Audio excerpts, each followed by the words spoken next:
ദൈവവചനത്തോട് നിങ്ങൾ പ്രതികരിച്ചാൽ ദൈവവചനം ഇന്ന് പകൽ നിങ്ങളോടും പ്രതികരിക്കും.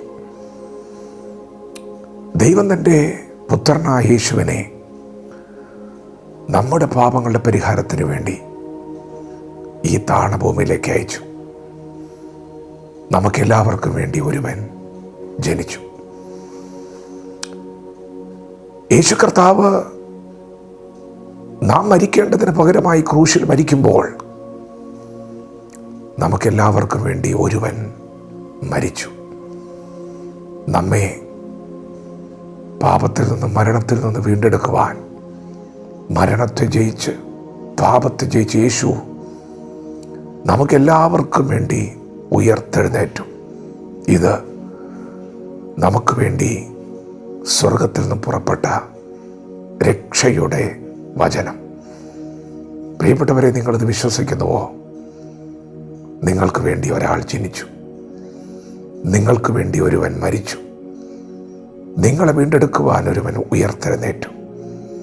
അത് നിങ്ങളുടെ ദൈവം, നിങ്ങളുടെ കർത്താവ്. നിങ്ങൾ വിശ്വസിക്കുന്നുവെങ്കിൽ ഇന്ന് പകൽ യേശുവിനോടൊന്ന് പറ, യേശുവേ, അവിടുന്ന് പരിശുദ്ധനാണ്, അവിടുന്ന് പാപമെന്തെന്നറിയാത്തവനാണ്, അങ്ങിൽ പാപം ഒട്ടുമില്ല ദൈവമേ, അവിടുന്ന് ക്രൂശിൽ തകർക്കപ്പെടാനുള്ള കാരണം ഞാനാണ്. യേശുവേ, ഞാൻ പാപിയായ ഒരു മനുഷ്യനാണ്, എന്നോട് കരുണ തോന്നണമേ. നിങ്ങളൊന്ന് പ്രതികരിക്കുമോ? യേശുവേ, ഞാൻ പാപിയാണ്, ഒന്ന് പ്രതികരിക്കുമോ? 32-ാം സങ്കീർത്തനത്തിൽ ദൈവഭക്തൻ പ്രതികരിച്ചു. പാപം ദൈവത്തോട് ഏറ്റു പറഞ്ഞപ്പോൾ ദൈവം അവൻ്റെ പാപത്തിൻ്റെ കുറ്റം ക്ഷമിച്ചു. പ്രിയപ്പെട്ടവരെ, നിങ്ങളുടെ പാപം അത് കടും ചുവപ്പായിരുന്നാലും ഇന്ന് പകൽ പാപിയാണെന്ന് സമ്മതിച്ച് പാപം ഏറ്റുപറഞ്ഞാൽ ദൈവം നിങ്ങളെ ഹിമം പോലെ വെളുപ്പിക്കും. ദൈവവചനത്തോട് പ്രതികരിച്ചാൽ വചനം നിങ്ങളോട് പ്രതികരിക്കും. ദൈവത്തോട് അടുത്ത് ചെല്ലുവിൻ, എന്നാൽ ദൈവം നിങ്ങളോട് അടുത്ത് വരും. നിങ്ങളൊന്ന് അടുത്ത് വന്ന് നോക്കിക്കേ, ദൈവം അടുത്ത് വരും. വീട്ടിൽ നിന്ന് അകന്നുപോയ ഇളയ മകൻ അപ്പൻ്റെ അടുക്കൽ നിന്നും തനിക്കുള്ള വസ്തുവക മുഴുവൻ വാങ്ങിക്കൊണ്ട് അത് നാനാവിധമാക്കി ദൂർത്തടിച്ച് ഈ ലോകത്തിൻ്റെ മോഹങ്ങൾക്ക് പുറകെ സഞ്ചരിച്ച് കടുത്ത ദാരിദ്ര്യത്തിലൂടെ കടന്നു പോകുന്ന സമയത്ത് തനിക്ക് സുബോധം വന്നു. അപ്പാ, ഞാൻ അങ്ങയോട് പാപം ചെയ്തു, ദൈവമേ, ഞാൻ അങ്ങയോട് പാപം ചെയ്തു എന്ന് പറയാൻ തീരുമാനിച്ച് അവൻ അവിടെ നിന്ന് എഴുന്നേൽക്കുകയാണ്. അപ്പൻ്റെ ഭവനത്തിലേക്ക് നടന്ന് അടുക്കുമ്പോൾ 2 ചുവട് വെച്ചപ്പോൾ മറുഭാഗത്ത് അപ്പൻ ഓടി വരികയാണ്.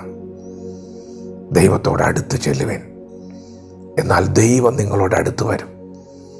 നിങ്ങൾ ഒരു സ്റ്റെപ്പ് വെച്ചാൽ ദൈവം നിങ്ങൾക്ക് വേണ്ടി 2 ആ ഇളയ മകൻ നടന്ന് അടുക്കുമ്പോൾ അപ്പൻ അവനോട് ഓടി അടുക്കുകയാണ്. 1000 സ്റ്റെപ്പുകൾ ദൈവം വയ്ക്കും. ഒരു സ്റ്റെപ്പ് വയ്ക്കാമോ? പ്രതികരിച്ചു നോക്ക്, ദൈവം നിങ്ങളോട് പ്രതികരിക്കും. ഒരു ജനതയുടെ വിടുതലിന് വേണ്ടി ഈ ഭൂമിയിലെ രാജകൊട്ടാരത്തിൻ്റെ പടിപ്പുരയ്ക്കൽ ഇരുന്നു കൊണ്ട് സ്വർഗത്തിലെ രാജാതിരാജാവിൻ്റെ മുൻപിൽ മുട്ടുകുത്തിയ മൊർദെഖായിക്ക് വേണ്ടിയുള്ള ദൈവത്തിൻ്റെ ഇടപെടൽ അതിവേഗത്തിലായിരുന്നു. 3 ദിവസത്തെ ഉപവാസത്തിൻ്റെ ശക്തി, എന്നെ വിളിച്ചപേക്ഷിക്കാൻ ഞാൻ ഉത്തരമരുളുമെന്ന വചനത്തിൻ്റെ ശക്തി,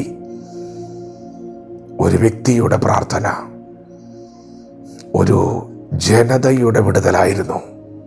പ്രതികരിക്കാമോ? വിളിച്ചപേക്ഷിച്ചാൽ ഉത്തരം നിങ്ങൾ ചിന്തിക്കുന്നതിലും അപ്പുറമായിരിക്കും.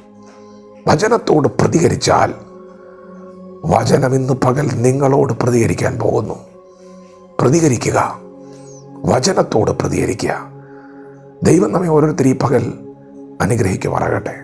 ആമേൻ.